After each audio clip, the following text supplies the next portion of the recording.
ರಾಹುಲ್ ಗಾಂಧಿ ವಿದೇಶ ಪ್ರವಾಸದಿಂದ ಬಂದ ತಕ್ಷಣ ಭೇಟಿ.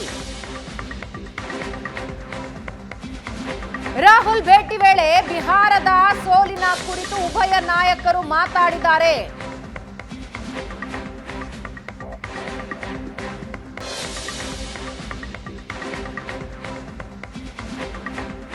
ಬಿಹಾರ ಫಲಿತಾಂಶದ ಬಗ್ಗೆ ಚರ್ಚೆ ಆಗಿದೆ.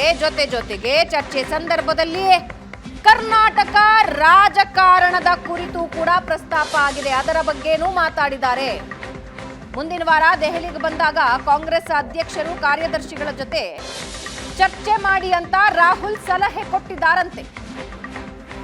ಸಿಎಂ ಸಿದ್ದರಾಮಯ್ಯಗೆ ಸಲಹೆ ಕೊಟ್ಟಿದ್ದಾರೆ ರಾಹುಲ್ ಗಾಂಧಿ.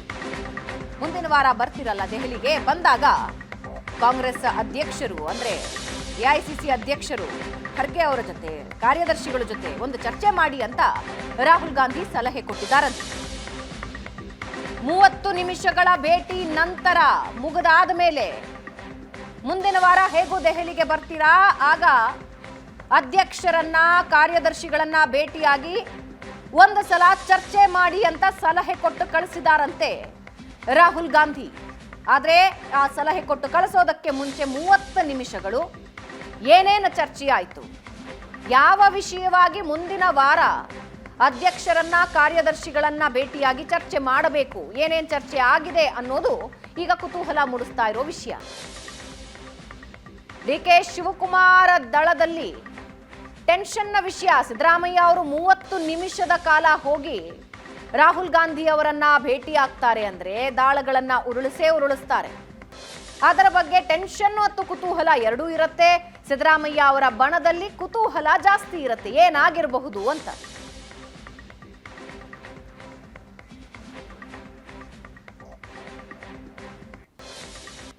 ಎಸ್, ಈ ಬಗ್ಗೆ ಇನ್ನಷ್ಟು ಡೀಟೇಲ್ಸ್ ಹಂಚ್ಕೊಳ್ಳೋದಕ್ಕೆ ನಮ್ಮ ದೆಹಲಿ ಪ್ರತಿನಿಧಿ ಮಂಜು ನಮ್ಮ ಜೊತೆ ಲೈವ್ ನಲ್ಲಿ ಜಾಯಿನ್ ಆಗ್ತಾ ಇದ್ದಾರೆ. ಮಂಜು, ಕರ್ಟಸಿ ಕಾಲ್ ಅಥವಾ ಕರ್ಟಸಿ ಮೀಟ್ ಅಂತ ನೀವು ಆರಂಭದಲ್ಲಿ 4 ಗಂಟೆ ನ್ಯೂಸ್ ನಲ್ಲಿ ಹೇಳ್ತಾ ಇದ್ರಿ. ಆದ್ರೆ ನಥಿಂಗ್ ಇಸ್ ಕರ್ಟಸಿ ಕಾಲ್. ರಾಜಕಾರಣಕ್ಕೆ ಬಂದಾಗ ಚರ್ಚೆ 30 ನಿಮಿಷಗಳ ಕಾಲದ ಚರ್ಚೆ ಆಗಿದೆ. ಮುಂದಿನ ವಾರ ಬನ್ನಿ ಅನ್ನೋ ಸಲಹೆ ಕೊಟ್ಟು ಕಳಿಸಿದ್ದಾರೆ. ಆ 30 ನಿಮಿಷಗಳು ಏನೇನು ಚರ್ಚೆ ಆದವು? ಅಧಿಕಾರ ಹಂಚಿಕೆ ಬಗ್ಗೆ ಚರ್ಚೆನಾ ಅದು, ಅಥವಾ ಸಂಪುಟ ಪುನರ್ರಚನೆ ಬಗ್ಗೆ ಚರ್ಚೆನಾ? ಆರಂಭದ 15 ನಿಮಿಷಗಳು ಭಾವನಾ ಎಲ್ಲರೂ ಇದ್ರು. ಬಿಹಾರಿನ ಸೋಲು ಮತ್ತೆ ಹೈದರಾಬಾದಲ್ಲಿ ಒಂದು ಕಾನ್ಸ್ಟಿಟ್ಯುನ್ಸಿಯ ಗೆಲುವು, ಇದ್ರ ಬಗ್ಗೆ ಚರ್ಚೆ ಆಯಿತು. ಅದರ ಜೊತೆಗೆ ನೀವು ಹೆದರಬೇಡಿ, ನಾವು ನಿಮ್ಮ ಜೊತೆಗೆ ಇದ್ದೇವೆ ಅನ್ನುವಂತಹ ಒಂದು ಭರವಸೆಯನ್ನು ಮುಖ್ಯಮಂತ್ರಿಗಳ ಆದಿಯಾಗಿ ಈ ತೆಲಂಗಾಣ ಸಿ ಎಂ ಮತ್ತು ನಮ್ಮ ಸಿ ಎಂ ಇತರೆ ನಾಯಕರು ಕೊಟ್ಟಿದ್ದಾರೆ ಅನ್ನುವಂಥದ್ದು. ಅದಾದ ಮೇಲೆ 1 to 1 ರಾಹುಲ್ ಗಾಂಧಿ ಅವರ ಜೊತೆ ಒಂದು 5 ನಿಮಿಷಗಳ ಕಾಲ ಮಾತಾಯಿತು. ಆ ಸಂದರ್ಭದಲ್ಲಿ ರಾಜ್ಯದ ವಿದ್ಯಮಾನವನ್ನು ಸಿದ್ದರಾಮಯ್ಯ ಅವರು ಪ್ರಸ್ತಾಪಿಸಿದ್ರು ಅಂತ ಮೂಲಗಳು ಹೇಳ್ತಾ ಇದ್ದಾವೆ. ಇಂಥದ್ದೊಂದು ಕ್ಯಾಬಿನೆಟ್ ಪುನರ್ರಚನೆ ಆಗಬೇಕು ಅನ್ನುವಂಥದ್ದು ಬೇಡಿಕೆ ಜಾಸ್ತಿ ಆಗ್ತಾ ಇದೆ ಅಂತ ಅಂದಾಗ ಗೋ ಅಹೆಡ್ ಅಂತ ಒಂದು ಮಾತನ್ನ ಹೇಳಿದ್ದಾರೆ. ಆದರೆ ನೀವು ಚರ್ಚೆ ಮಾಡಿ ಎಐಸಿಸಿ ಅಧ್ಯಕ್ಷರು ಮಲ್ಲಿಕಾರ್ಜುನ್ ಖರ್ಗೆ ಮತ್ತೆ KC ವೇಣುಗೋಪಾಲ್ ಅವರ ಜೊತೆ ಚರ್ಚೆ ಮಾಡಿ ತೀರ್ಮಾನ ತೆಗೆದುಕೊಳ್ಳಿ ಅನ್ನುವಂತಹ ಮಾತನ್ನ ಹೇಳಿ ಕಳಿಸಿರುವಂಥದ್ದು. ಅದರ ಜೊತೆಗೆ ನೀವು ತೆಗೆದುಕೊಳ್ಳುವ ಎಲ್ಲ ತೀರ್ಮಾನಗಳು ಕೂಡ ನನ್ನ ಪರಿಶೀಲನೆಯಲ್ಲಿ ಇರ್ತವೆ ಅನ್ನುವಂಥ ಒಂದು ಇಂಡೈರೆಕ್ಟ್ ಸೂಚನೆಯನ್ನು ಕೂಡ ಕೊಟ್ಟಿರುವಂಥದ್ದು. ನೀವು ಗೋ ಹೆಡ್, ಅದರ ಬಗ್ಗೆ ಏನೇನು ತಾಲೀಮ್ ಆಗಬೇಕು ಅದೆಲ್ಲವನ್ನು ಕೂಡ ನಡೆಸಿ ಅಂತ ಹೇಳಿದ್ದಾರೆ. ಅವತ್ತು ಕೂಡ ಎಷ್ಟು ಏನು ಅನ್ನುವಂಥ ಚರ್ಚೆಗಳು ಸಾಗ್ತಾನೆ ಇದ್ದಾವೆ. ಒಂದು 10 ರಿಂದ 12 ಬದಲಾಗುವಂಥ ಸಾಧ್ಯತೆಯು ಕೂಡ, ಸ್ಥಾನಗಳು ಬದಲಾಗುವಂಥ ಸಾಧ್ಯತೆಯು ಕೂಡ ಇದೆ ಅನ್ನುವಂಥ ಮಾಹಿತಿ ಲಭ್ಯ ಆಗ್ತಾ ಇದೆ. ಅಷ್ಟು ಮಾಡಬಹುದು ಅನ್ನುವಂಥ ಎಲ್ಲ ಲೆಕ್ಕಾಚಾರಗಳು ಕೂಡ ಕೇಳಿ ಬರ್ತಾ ಇರುವಂಥದ್ದು. ಆದರೆ ಸೋಮವಾರ ಇದಕ್ಕೆ ಒಂದು ಪ್ರಧಾನಿಗಳ ಭೇಟಿಯೂ ಕೂಡ ಇದೆ. ಸಿದ್ದರಾಮಯ್ಯ ಮತ್ತೆ ಸಿಎಂ ಸಿದ್ದರಾಮಯ್ಯ ಅವರು ಮತ್ತೆ ಪ್ರಧಾನಿ ಮೋದಿ ಅವರ ಜೊತೆ ಒಂದು ಭೇಟಿ ಇದೆ. ಆ ಭೇಟಿ ಅದೇ ಸಂದರ್ಭದಲ್ಲಿ ಇದು ಕೂಡ ಚರ್ಚೆಗೆ ಬರುತ್ತೆ ಅಂತ. ಅವರು ಭೇಟಿ ಮುಗಿದ ವೇಳೆಗೆ ಕಾಂಗ್ರೆಸ್ ಎಐಸಿಸಿ ಅಧ್ಯಕ್ಷರನ್ನ ಭೇಟಿ ಆಗ್ತಾರೆ ಸಿದ್ದರಾಮಯ್ಯ ಅವರು. ಅದೇ ವೇಳೆ KC ವೇಣುಗೋಪಾಲ್ ಜೊತೆ ಇರ್ತಾರೆ. ಅವರು ಎಲ್ಲರೂ ಕೂಡ ಕೂಡಿಕೊಂಡು ಇನ್ಕ್ಲೂಡಿಂಗ್ KPCC ಅಧ್ಯಕ್ಷರು ಎಲ್ಲ ಸೇರಿಕೊಂಡು ನೀವು ಚರ್ಚೆ ಮಾಡಿ ಅನ್ನುವಂಥ ಒಂದು ಸೂಚನೆಯನ್ನು ಕೊಟ್ಟಿರುವಂಥದ್ದು.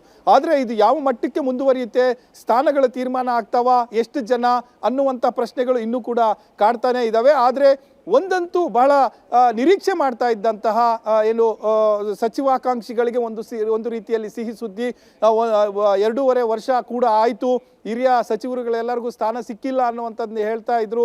ಆದರೆ ಈ ರೀಶಫಲ್ ಇಂದ ಮತ್ತಷ್ಟು ಪಕ್ಷಕ್ಕೆ ಏನು ಒಂದು ರೀತಿ ಸ್ಟ್ರೆಂತ್ ಬಂದಂಗೆ ಆಗುತ್ತೆ ಅನ್ನುವಂಥ ಮಾತುಗಳು ಕೇಳಿ ಬರ್ತಾ ಇದ್ವು. ಅದಕ್ಕೆ ಒಂದು ಮುಹೂರ್ತ ಕೂಡಿ ಬಂತ ಅನ್ನುವಂಥದ್ದು ಈಗ ಗೊತ್ತಾಗ್ತಾ ಇರುವಂತ ವಿಚಾರ.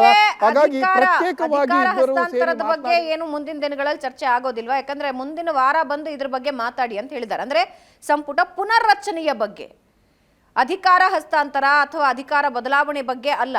ಅದ್ರ ಜೊತೆಗೆ ಸಿದ್ದರಾಮಯ್ಯ ಅವರು ಇವತ್ತು ಒಂದೇ ದಿನ ಇರ್ತಾರಾ ಅಥವಾ 1-2 ದಿನ ಎಕ್ಸ್ಟೆಂಡ್ ಮಾಡ್ತಾರಾ?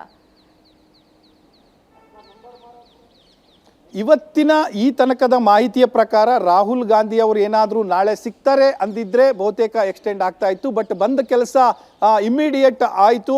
ರಾಹುಲ್ ಗಾಂಧಿ ಅವರ ಭೇಟಿಯೇ ಪ್ರಮುಖ ಉದ್ದೇಶ ಆಗಿತ್ತು. ಈ ಸಂದರ್ಭದಲ್ಲಿ ಆ ಭೇಟಿ ಕೂಡ ಮುಗೀತು, ಅದು 1-to-1 ಕೂಡ ಆಯಿತು. ಅವ್ರು ಏನು ಹೇಳಬೇಕೋ ಎಲ್ಲವೂ ಕೂಡ ಹೇಳಿಕೊಂಡು ಆಯಿತು. ಗೋಹೆಡ್ ಅನ್ನೋಂಥ ಒಂದು ಗ್ರೀನ್ ಸಿಗ್ನಲ್ ಸಿಕ್ಕಿ ಆಯಿತು. ಆದರೆ ಪುನಃ ಇದರ ಬಗ್ಗೆ ಒಂದು ಚರ್ಚೆ ಆಗಬೇಕು ಅಂದರೆ ಖರ್ಗೆ ಅವರು, ವೇಣುಗೋಪಾಲ್ ಅವರು, ಸುರ್ಜೇವಾಲಾ, KPCC ಅಧ್ಯಕ್ಷರು ಆದಂತಹ ಡಿ ಕೆ ಶಿವಕುಮಾರ್ ಇವರೆಲ್ಲರೂ ಸೇರಿ ಒಂದು ಸಭೆ ಸೇರಿ ಚರ್ಚೆ ಮಾಡಿ ಅನ್ನುವಂಥ ಸೂಚನೆ ಅಂತೂ ಕೊಟ್ಟಿರುವಂಥದ್ದು ನಿಜ. ಆದರೆ ಅದರ ಜೊತೆಗೆ ಬಹುತೇಕ ಈ ಚರ್ಚೆ ಮಾಡಿ ಅಷ್ಟಕ್ಕೆ ಮುಗಿಯುತ್ತಾ, ನಾಳೆನ ನಾಡ್ದ ಅನ್ನುವಂಥ ಪ್ರಶ್ನೆ ಕೂಡ ಬರ್ಬೋದು. ಆಗ ಒಂದು ಮಾಹಿತಿಯ ಪ್ರಕಾರ ಬಹುತೇಕ ಡಿಸೆಂಬರ್ 8ನೇ ತಾರೀಕು ಅಧಿವೇಶನ ಇದೆ. ಅದನ್ನು ಕಳೆದುಕೊಂಡು ಅಂದರೆ ಅದು ಮುಗಿದ ಬಳಿಕ ಎಕ್ಸ್ಪ್ಯಾನ್ಷನ್ ಅಥವಾ ರೀಶಫಲ್ ಏನಾದರೂ ಆಗಬಹುದು ಅನ್ನುವಂಥದ್ದು ತಿಳಿದು ಬರ್ತಾ ಇರುವಂಥ ಮಾಹಿತಿ. ಆದರೆ ಸೋಮವಾರ ಇದಕ್ಕೆ ಮತ್ತೊಂದು ಟಿಸ್ಟ್ ಸಿಕ್ಕರೂ ಕೂಡ ಆಶ್ಚರ್ಯ ಇಲ್ಲ. ಯಾಕಂದರೆ ಇಷ್ಟು ಚರ್ಚೆ ಆಗಿದೆ, ಅಷ್ಟು ದಿನಗಳ ಕಾಲ ಏನು ಮಾಡೋದು ಮಾಡಿ ಅನ್ನುವಂಥದ್ದು ಇರ್ಬೋದು. ಅಥವಾ ಎಲ್ಲರೂ ಕೂಡ ಹೊಸ ಸಚಿವರು ಅಧಿವೇಶನಕ್ಕೆ ಹೋಗಿ ಅಧಿವೇಶನ ಎದುರಿಸೋದು ಕಷ್ಟ ಆಗುತ್ತೆ, ಅಧಿವೇಶನ ಮುಗಿಸ್ಕೊಂಡು ಮಾಡಿ ಅನ್ನುವಂಥ ಸಲಹೆ ಬಂದರೂ ಕೂಡ ಆಶ್ಚರ್ಯ ಇಲ್ಲ. ಭಾವನಾ. ಎಸ್ ಧನ್ಯವಾದ ಮಂಜು.